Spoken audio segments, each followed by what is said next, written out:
O objeto era para recordar e ter unha constancia dos oficios, dos traballos e de toda a labor que se iba desarrollando naqueles tempos, non?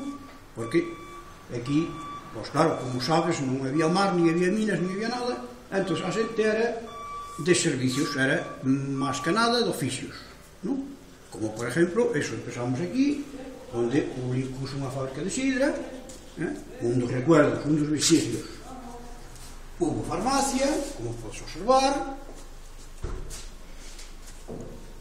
Estos además ven de doméstico da casa, pero estes eran do comercio, porque estes movías o café, medíase e a xente compraba. Bueno, isto, como ves, pertenece ao alumbrado, xa máis sofisticado, claro, incluso este que é dun barco. Logo despois pasamos ao comercio, a taberna clásica, onde están as tazas de viño, toda a historia.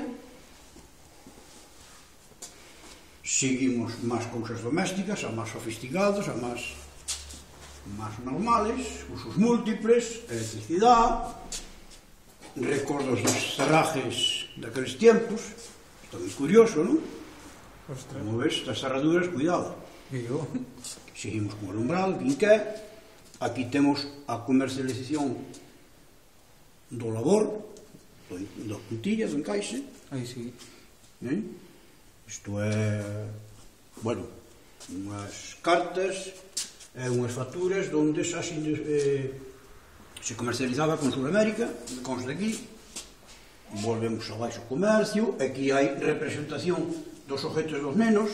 Aí sí, esos objetos. Sí. Daquela época, o aro.